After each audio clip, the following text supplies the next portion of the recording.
On everybody's mind. Who are these mutants? Our Josh Williams went in search of answers. Here now, Josh Williams. Just a few miles along this isolated road lies the latest flashpoint in the mutant debate. It's a school for gifted children with special powers, mutated. So what is a mutant? Well, if you buy into the way they've been portrayed in television and comic movies, sometimes they're heroes, but more often, demons, creatures, monsters, and villains. The growing call to bring back the Registration Act, isn't it time we learned the real story? This mutant problem is a little... What mutant problem? Complicated. The primary theme is the one for the need for people to accept human creatures who are not exactly like them for who and what they are. People are scared of the mutants. People don't know what the mutants can do. It's a frightened world. People were acting out of fear. This is just a misunderstanding. Put the knives down! I can't. And the argument continues between Magneto and Xavier. What do you do as a member of a minority in society? And society disapproves of you because simply of what you were born to be. There is a very dramatic incident in Washington, D.C. Perimeter breach at physics checkpoint. And this sparks a change in attitude in government and fear and enables William Stryker, the human villain of the story, to have certain liberties. What do you need, William? Just your authorization for special operations. So we now have a sort of three-cornered conflict here. There's Magneto with his point of view here, Xavier with his, and then William Stryker representing the hostile, antagonistic human world. He sees the mutants as a threat, and now is the time to act. You know, now we've got to stop them. Nobody really knows how many even exist or how to find them, except you. William Stryker becomes my nemesis, and for the rest of the X-Men in this story. Don't you remember? We try to do some unexpected things. Even with all the internet talk and all the predictions and all the things that people know and think they know, there'll still be some surprises, I guarantee. Coming up, Josh Williams goes straight to the source for answers. So, Bobby, what was it like growing up as a mutant? It's totally ridiculous. I mean, how would you like to be labeled freak from the minute you were born? Mutants, in their own way. Then, Josh Williams. Meet Bobby Drake, or as we've come to know him, Iceman. Hey! He claims to be a typical mutant. He claims to be no different than you and me. It's totally ridiculous. I mean, how would you like to be labeled freak from the minute you were born? What most people constantly forget in this battle to demonize anyone they consider different is that, I mean, evolution is nothing more than a history of mutation. We're all mutants. No matter how frightening that concept might be for some. Well, I gotta tell you, sitting here talking to you, you seem like a great normal kid. So you mean to tell me that there's nowhere at all where you feel accepted? Not even at home? As I was about to find out for Bobby, the answer is especially not at home. Well, you have to understand the mutant problem. It's very complicated. When you hear that you're going to have a child, you have certain expectations. When you have a mutant, We have to come to learn what this is all about and come to grips with it. we're thinking of starting a support group. Parents, other mutants. It's a beginning. But for all outward appearances, Bobby looks like a normal kid. But when it comes to mutants, you know, appearances are very deceiving. Until you have one, you can't possibly know what it's like. Or what they're capable of. You know, some people write piano concertos by the age of 5, and they're considered prodigies. So why is it if your talent is stopping time or controlling the weather, you're all of a sudden someone to be feared? Or worse, round it up. The fear is, mutants who we may know come in different shapes and sizes. They also come with different agendas. In X2, we know the world, we know the characters, and so we can just have a hell of a lot more fun. One of the most important storylines in the X-Men saga has been the story of Wolverine. His origins, his lack of memory.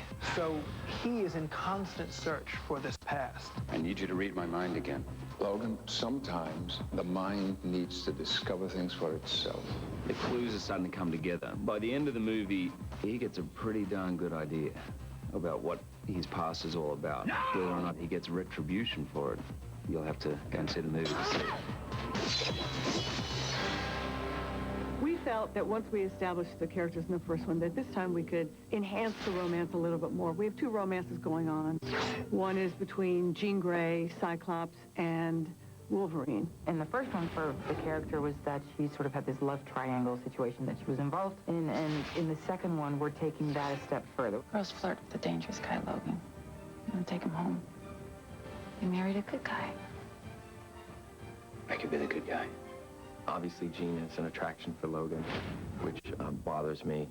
But it's that age-old girls going for the bad guy kind of thing, which is exciting temporarily. But if you're talking long-term, it's like Scott's more of this guy. I would never let anything happen to you. Our other love story is with Rogue and the Iceman. Rogue in this movie has a boyfriend, which is slightly complex, given her inability to able to touch anyone without killing them. And then Mystique shows a bit of her seductive side. She's a sexy character, and I think I tried to play that up a little bit more in this one. No one's ever left a scar quite like you. You want an apology? You know what I want. But what do you want? As if we didn't have enough to do with 8 or 9 characters, we're bringing more.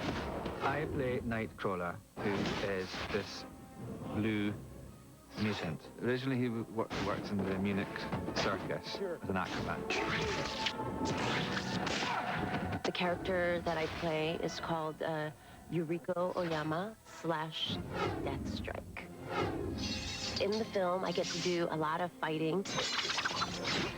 There's a great little scene there where she pins Cyclops against the wall and just sort of flips him over. The X-Kids do get quite a featuring, particularly the character of Iceman. The next time you feel like showing off, don't. And Pyro. Quite a talent you have there.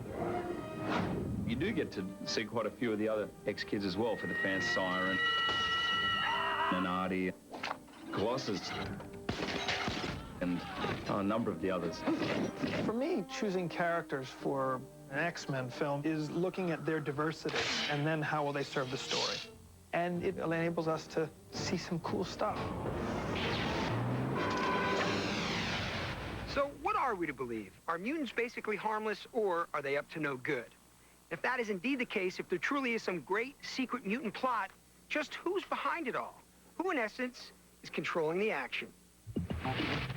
I think it's very important that Bryan Singer is going to be directing again. I think it's really important that all the original cast is going to be back, too, that we're kind of serializing it that way. Ultimately, I'm not a big fan of the phrase sequel. The X-Men universe in the film world is like the comic world. You tell a story, and then the story evolves and progresses forward. The word saga comes more to mind. To me, I mean, I don't know what I would have done if they had said, there's going to be a different director doing X2. I mean, he's the person that made it, you know, what it became, which I think really is a movie that stands out completely from other comic book adaptations.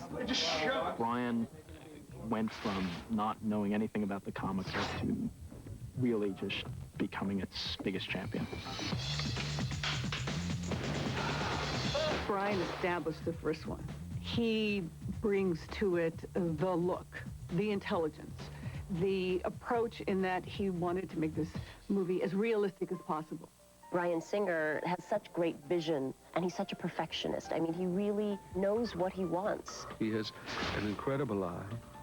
He is a master storyteller. This is my 3rd film with Bryan Singer. So Bryan is a good friend. It's great to see him on and off the set. But what a responsibility. bringing all these elements together. I don't just mean the fabulous cast, but all the special effects, you know, constantly checking and rechecking the script. Because if there's one thing Brian isn't, it's complacent. I mean, he obsesses over every detail, every scene. A film is not like a book or painting. A film is made by thousands of people. And I'm kind of a funnel through which all their talents pass. So in that sense, it can be called my vision, but it's really my vision of their visions. Up next, a conversation with Senator Kelly. Senator, why change now? I've come to realize that the act is inhumane. Simple as that. When Mutants Uncovered continues on Xpose. Solo 10.000 competidores estarán en los 10 kilómetros Televisa Deportes. Inscríbete ya en Ticketmaster al 5325-9000. Que no se te adelanten. 10 kilómetros Televisa Deportes. Correrás a otro nivel.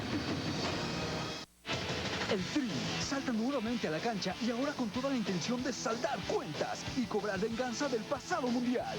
Estados Unidos contra México, el clásico de Norteamérica. Alinea con la mejor selección este jueves a las 6:50 de la tarde por Canal 5. Televisa Deportes, apasionados de verdad. If the only thing mutants truly desire is peaceful coexistence, then what on earth are they doing with this state-of-the-art military jet in a secret underground hangar? And why is Senator Kelly speaking out against the very act he authored to protect against just this sort of thing? Once again, our Josh Williams picks up the story. It was just 3 years ago that much of the political debate in this country centered on the Mutant Registration Act, an act that ultimately went down to defeat when the very senator who authored it, Senator Kelly, reversed his position.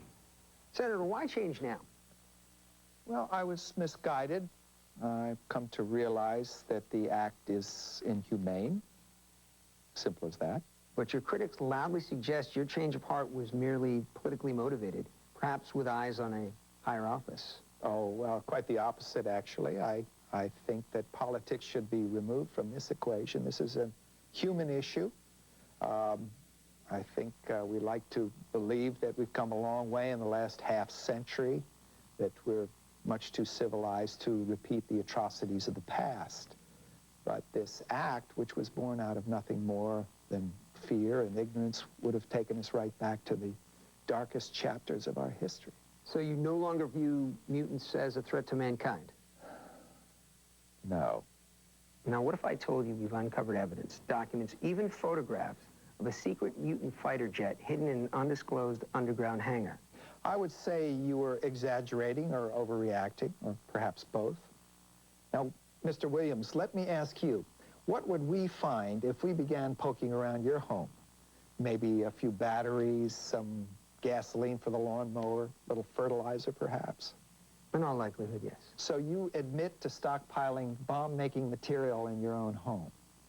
Now, what on earth for? Perhaps we should register you in some criminal database.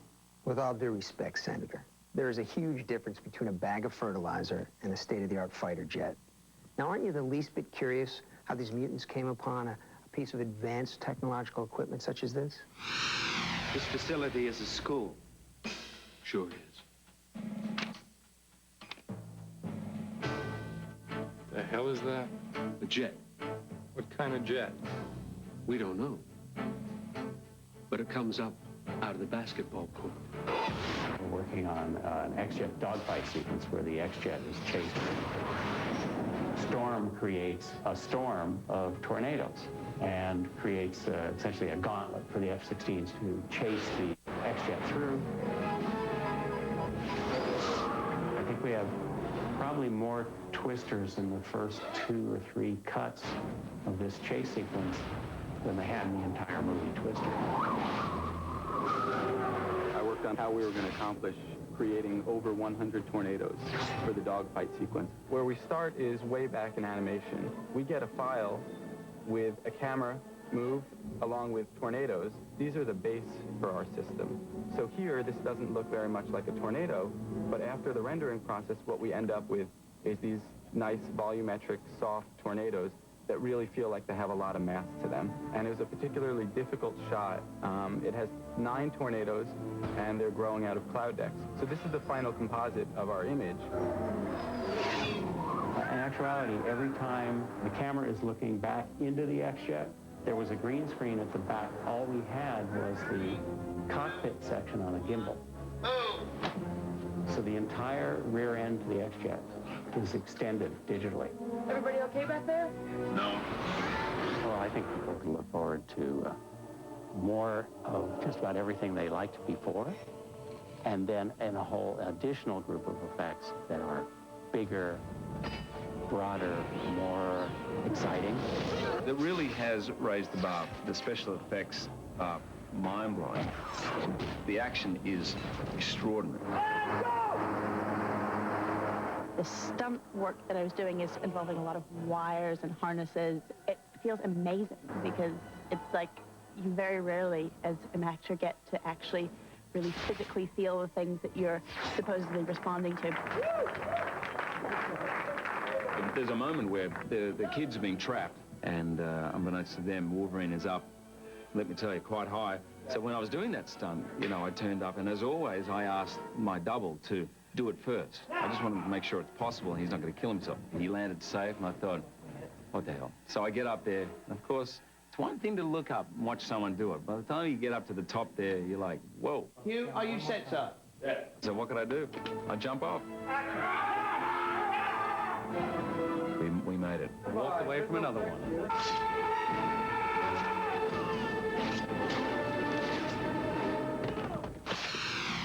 So what does it all mean?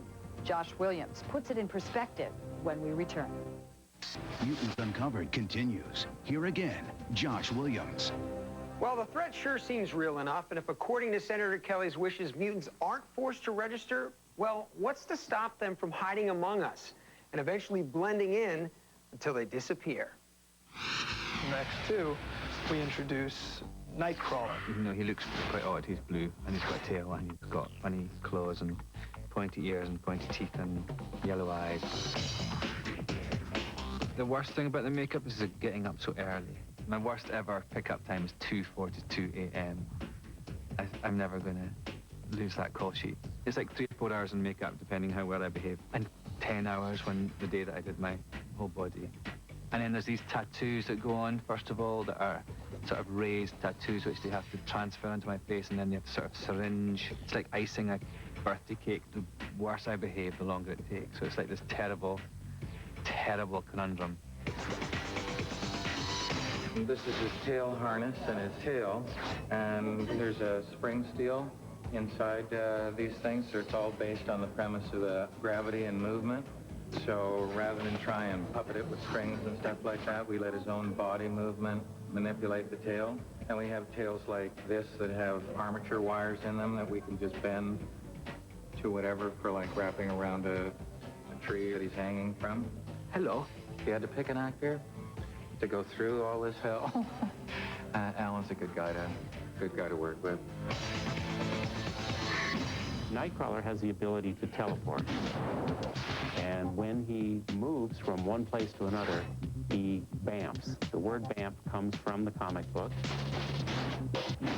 What I proposed was that when you first bamp, you would dematerialize into this smoke. We shoot the scene with him there, and we shoot the scene with him not being there. And then we take the two, and we combine them with a little bit of digital manipulation. The effect itself is a very fast effect. As he's punching or kicking, you would see strands of smoke pulling off of him. So you can see here, there's a combination of black smoke with smoke that is colored to his body that he interacts with. We're really happy with the bamp effect. I think it worked out really well, and to me, I love it because it's actually true to the physics of the event. So what is the answer to our relationship with mutants? Are we to fear or revere them? Are we witnessing evolution or the dawn of a new revolution? And by forcing them into a corner where their only alternative is to strike back, are we in essence creating our own nightmare? Or is it still possible that somehow, some way, we can all get along? That's our report for tonight. Join us next week for a special Tuesday edition of Xpose, when our cameras are the first ever invited behind the secured gates of the Alkali military base. That's next week on Xpose. Until then, thanks for joining us, and good night.